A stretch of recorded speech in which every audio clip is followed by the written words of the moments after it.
The hero returns. I cannot thank you enough for saving young Emanalane's life.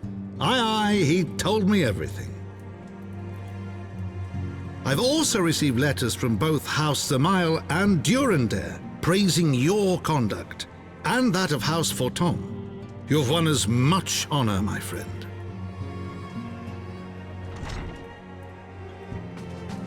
My lord! What is it? Speak. Pray forgive the intrusion, my lord, but I bring grave tidings. Master Alphinaud and Mistress Tataru have been detained on suspicion of fomenting heresy. What? Explain. They were observed entering a tavern in the lower levels on some half-dozen occasions. There, it is claimed, they made a number of inquiries. Inquiries which brought them into contact with certain, elements. 'Twas this which prompted a Knight of the Heavensward to demand that they be questioned. Sir Grinno, my lord. Sir Grinno is a brute. An exceedingly accomplished brute, but a brute nonetheless. Alas, he is also a son of House Zamail.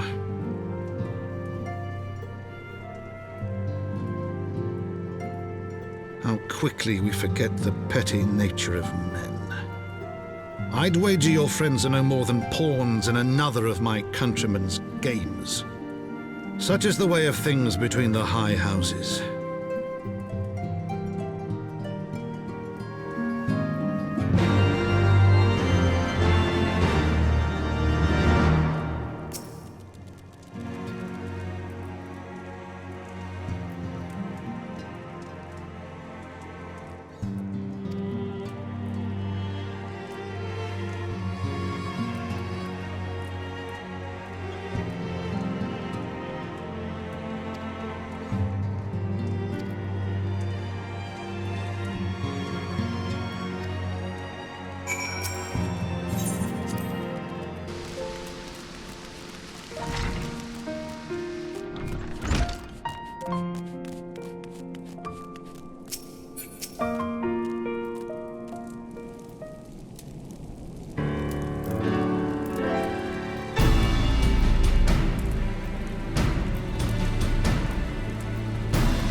We are gathered here today under the watchful gaze of the Fury to ascertain the guilt of 2 souls in a trial by combat. Petitioners, step forward.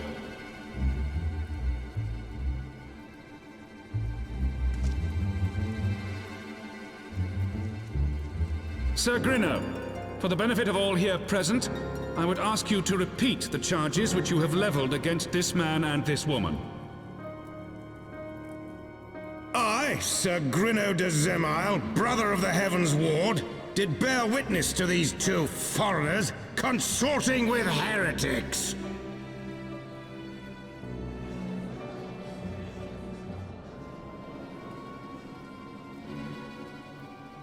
Let the accused step forward.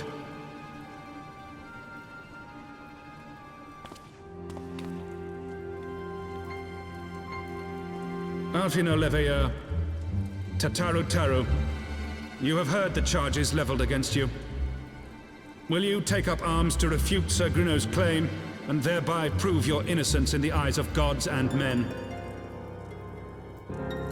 I, Alphinaud Leveilleur, am innocent of this charge, and claim my right to trial by combat. I, Tataru, am innocent of this charge. But I am no warrior and cannot fight. So, I claim the right to name a champion.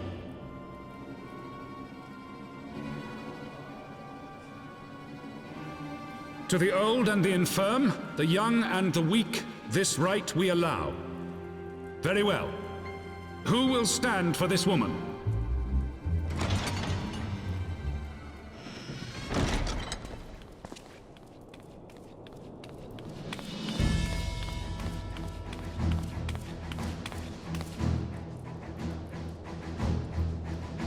Just as I was beginning to doubt the efficacy of the Ishgardian justice system. Come, my friend. Let us put an end to this mummer's farce.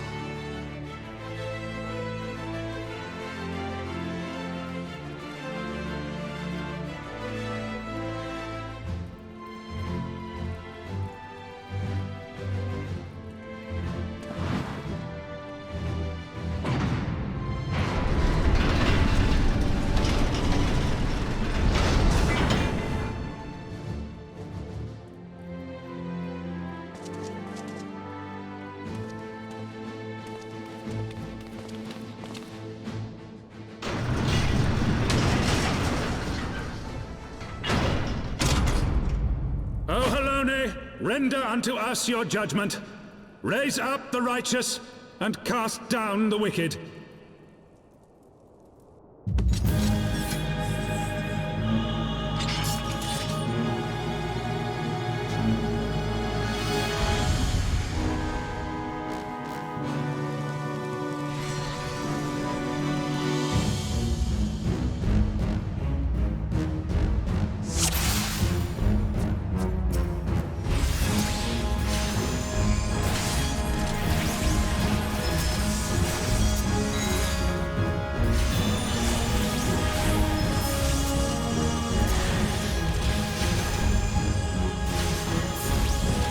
I have my pride.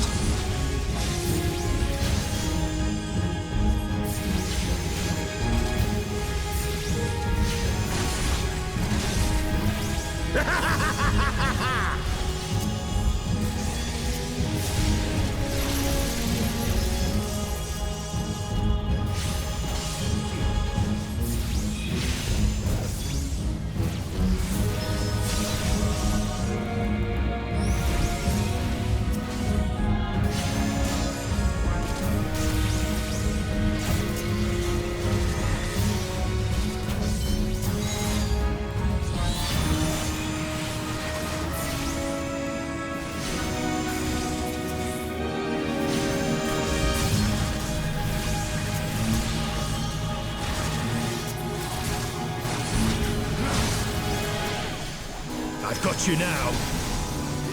Down with you!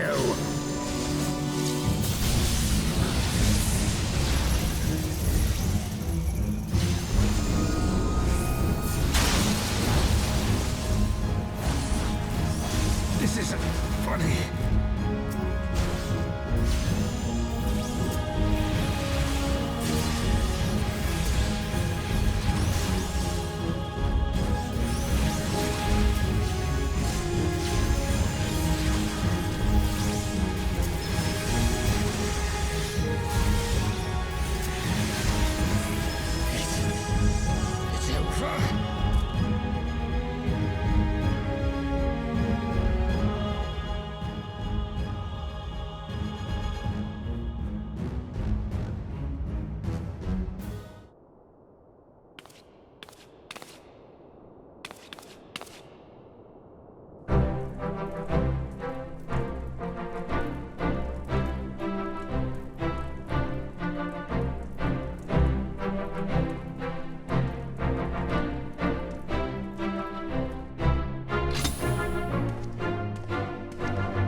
Your Eminence, it is my honor to present to you the Warrior of Light.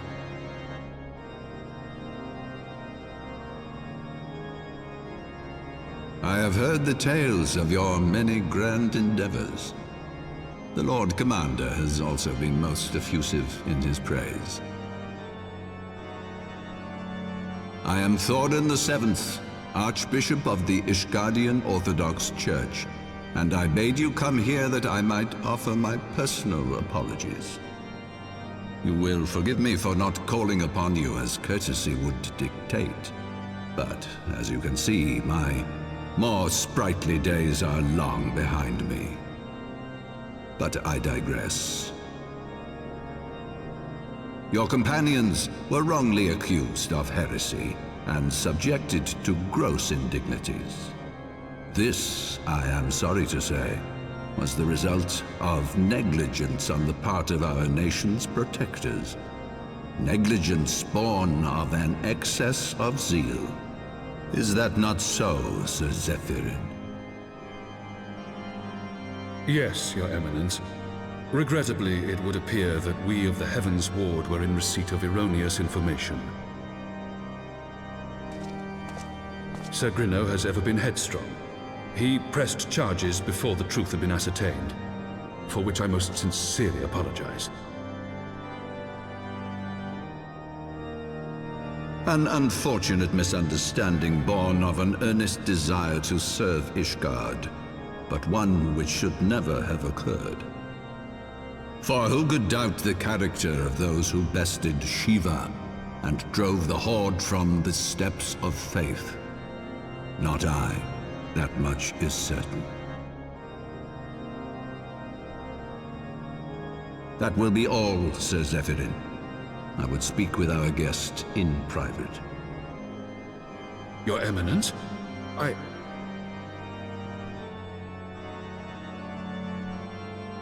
As you wish, Your Eminence. That will be all for today.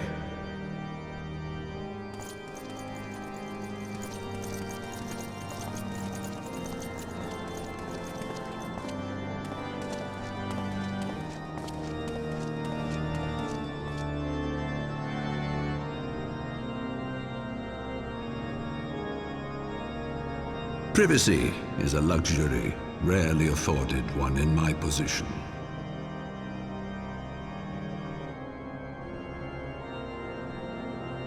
Now tell me, young lady, what do you know of the Ascians? Much and more, I shouldn't wonder, being the bringer of light. You should know that I myself have met with them, have entertained them as guests, even.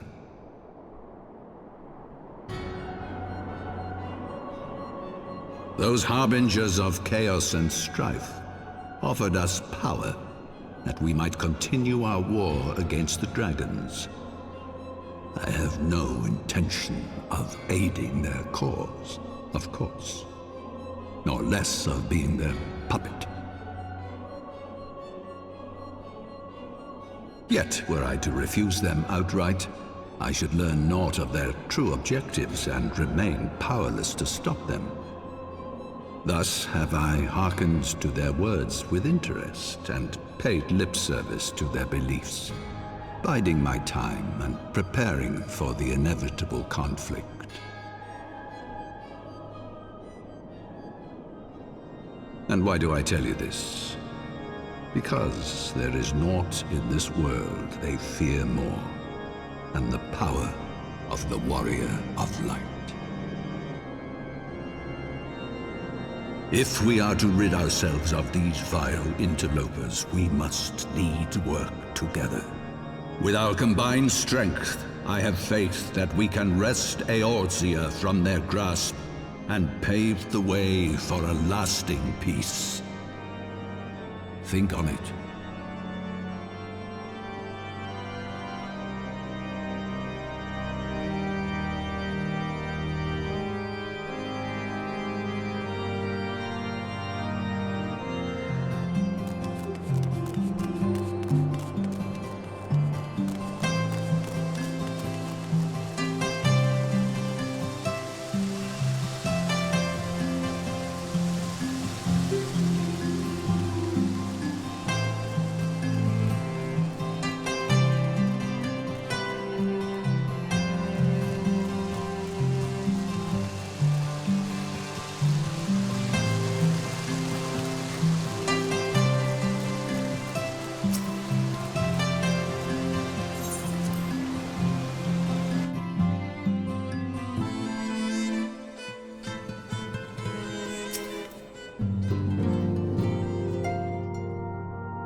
There you are.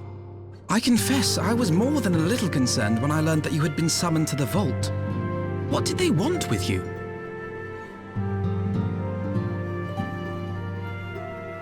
Well, well. A formal apology and an admonishment of those responsible. I see my fears were wholly misplaced. By the gods! The Archbishop freely admits to consorting with Ascians. So, their ambitions extend to Ishgard as well. We will have new primals to contend with ere long, of that you may be certain. 'Tis but a matter of time. Yet shorn of the support of our missing allies, what can we realistically hope to achieve? In the midst of all the excitement, I completely forgot to tell you. When I was asking around about the Scions, I heard the most awful rumor. General Rauburn is to be executed for crimes against the Sultanate! If the Flame General dies, we will lose a staunch ally, and the one man capable of holding the Sultana's assassins to account. Lord Orshafon was wise to counsel restraint, but this business will brook no delay. We cannot permit this execution to take place. We must save Rauburn.